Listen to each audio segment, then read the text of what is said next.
Joseph David Wolfgang Pichler was born in Bremerton, Washington on February 14, 1987, and went by Joe. Joe began acting at the age of 6 and lived part-time in Los Angeles, California, so that he could pursue acting jobs.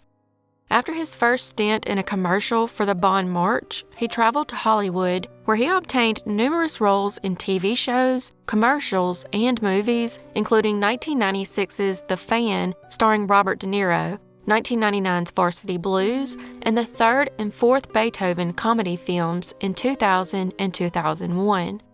However, in 2002, his family insisted that Joe come home and take a break from acting, and that's exactly what he did. In 2005, he graduated from Bremerton High School and was making plans to return to California to restart his acting career once his braces were removed. However, he would never get the chance. On January 5, 2006, Joe hung out with several friends, playing cards, and drinking beer. Joe was allegedly in good spirits and was acting his usual self. However, by the end of the night, his mood changed. After the night ended, Joe drove his friends home, and then at 4:08 a.m., he called another friend he'd been with earlier and began sobbing uncontrollably. Joe, who had continued drinking, was asked by his friend what was wrong, but he said he didn't know. He then hung up the phone, saying he would call back in an hour, but he never did and has never been heard from since. 4 days later, Joe's silver 2005 Toyota Corolla was found behind a restaurant near Wheaton Way and Sheridan Road in Bremerton, half a mile from Port Madison Narrows. 1 week after his vehicle was discovered, his family officially reported him missing. Police initially believed that after leaving his friend's house that night, he committed suicide by jumping off the Port Madison Narrows, but search dogs were never able to pick up his scent, and he was never found despite numerous searches. All of Joe's belongings, except his wallet and car keys, were left behind when he vanished, and his apartment was left unlocked with the lights on. On the night he was upset and called his friend, he recited a poem and told the friend to write it down.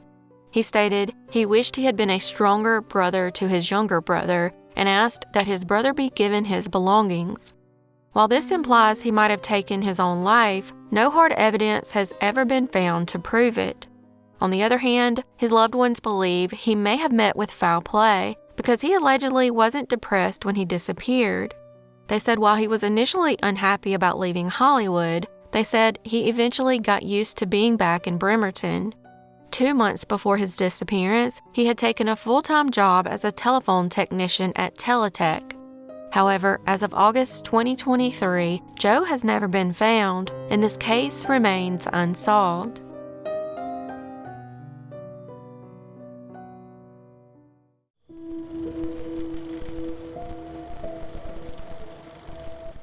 At the age of 35, Luz Raquel Padilla lived in Zapopan, Mexico, with her 11-year-old son, who was diagnosed with severe autism and epilepsy. Due to her son's medical condition, Luz found comfort in an organization named I Take Care of Mexico, a social media group comprised mostly of women who helped deal with threats and discrimination against disabled persons. Luz actively participated in this group by communicating and sharing photos of her son. She then began telling the group about how her neighbors were annoyed by her son's loud noises and began threatening her. They even sprayed graffiti on her building's staircase that read, "I'm going to burn you alive," and "I'm going to kill you, Luz." She took photos of the graffiti and posted it on Twitter and tagged Jalisco government. She even went to the police and reported the threats, but without a witness or actual proof, there was nothing they could do. She then tweeted about being attacked with industrial chlorine and posted evidence of her neighbors bothering her about her son, but once again, no action was ever taken. On July 16th, Luz went to a public park by herself and was approached by 3 men and 1 woman. The men doused her with 2 gallons of alcohol and set her on fire before running away laughing. Luz was rushed to the hospital with burns over 90% of her body. Despite all the efforts to save her, Luz sadly passed away 3 days later on July 19, 2022, in a hospital in Guadalajara. A witness later came forward alleging that one of the men was the neighbor, Sergio Ismael, who had been threatening her. He's also being accused of spraying graffiti on the wall. Allegedly, he can become very aggressive when taking drugs. After becoming a suspect, he went to the police station of his own accord, but denied being one of the attackers and denied making threats against her. He also claimed he wasn't there when the crime was committed. Unfortunately, with no hard evidence, he was allowed to walk free. However, the prosecutor in the case, Luis Joaquin Mendez Ruiz, is working to get charges brought against him. Her murder has caused outrage in Mexico, both for its brutality and the fact that she had alerted the authorities months before the attack and they did nothing. There are allegedly 11 women murdered every day in Jalisco. As of August 2023, her murder is still under investigation but remains unsolved.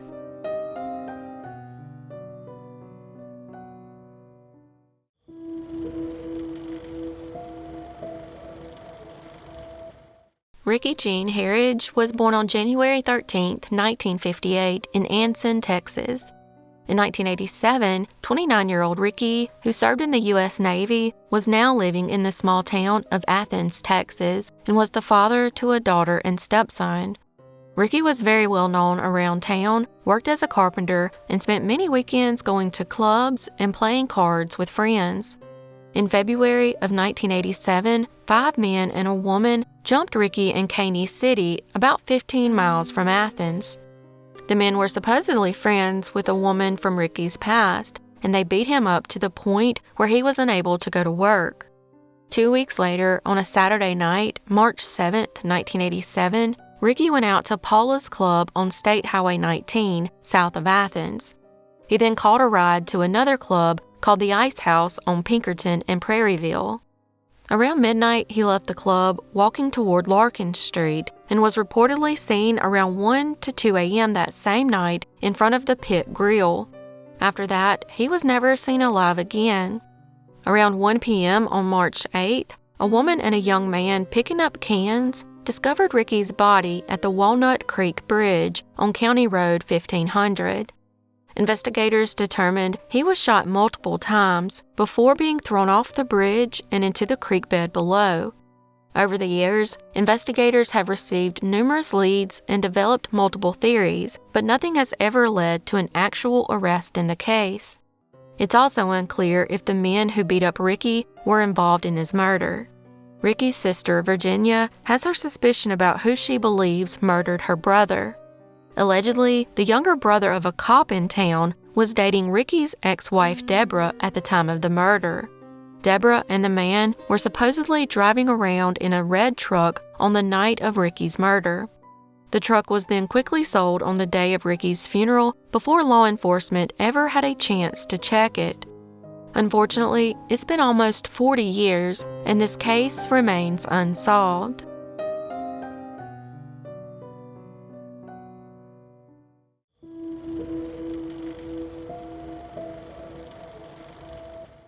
Seann Campbell was born on January 29, 1973, and was best friends with Bryan Benson, who was born on April 4, 1973.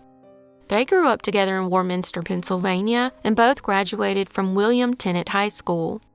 In 1993, both men, now 20 years old, worked part-time at the local West Coast video store in the Rosemore Shopping Center on County Line Road. This location was within walking distance from their parents' home where they still resided.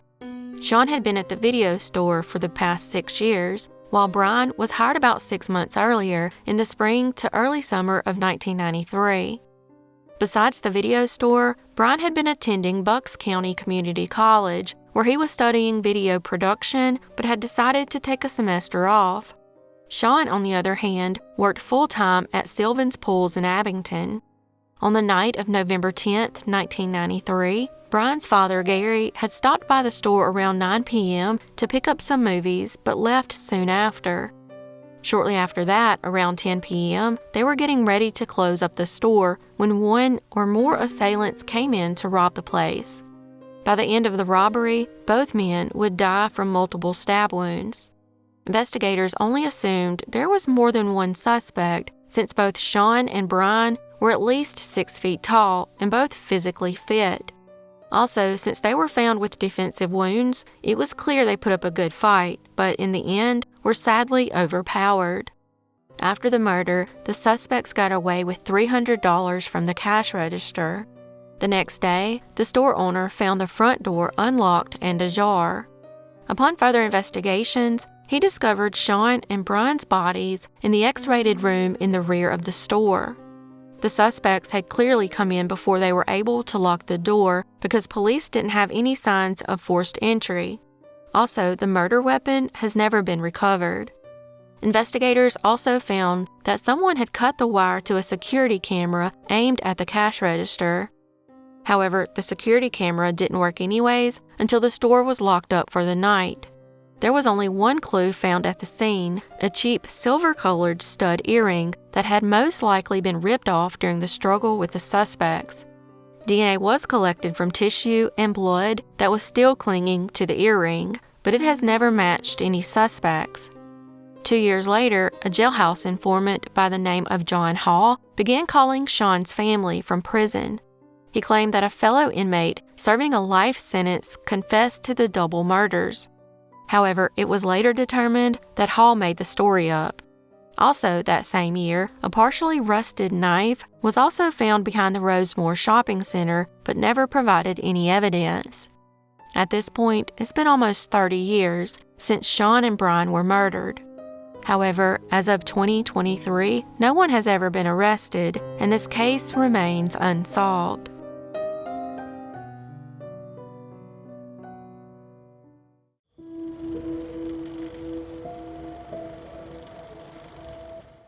Ylenia Maria Sol Carrisi was born on July 26, 1970, in rural Salina San Marco in the region of Apulia in southeast Italy on November 29, 1970, to parents Albano Carrisi and Romina Power.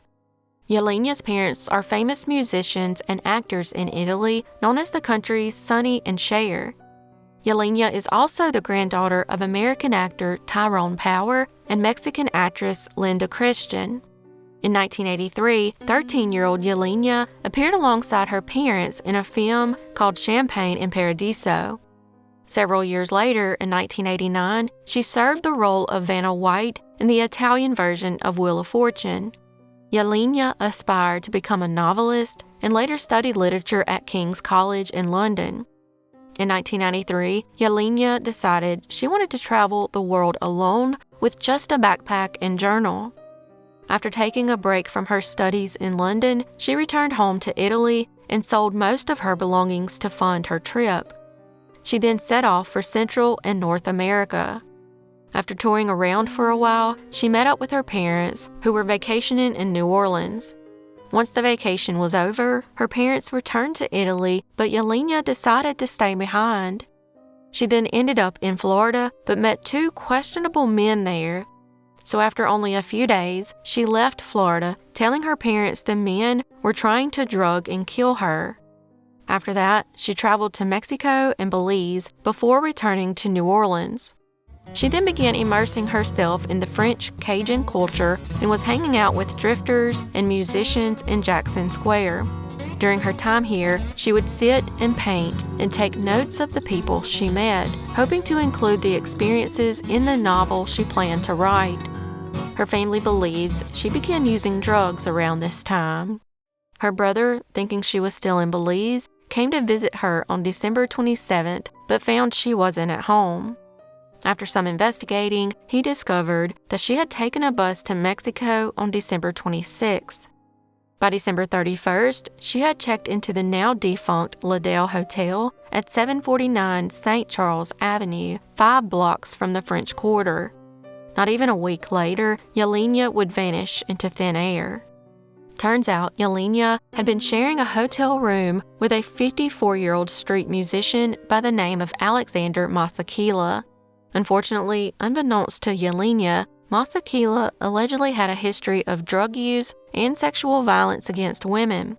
On January 31, 1994, Masakila was arrested in connection with Ylenia's disappearance.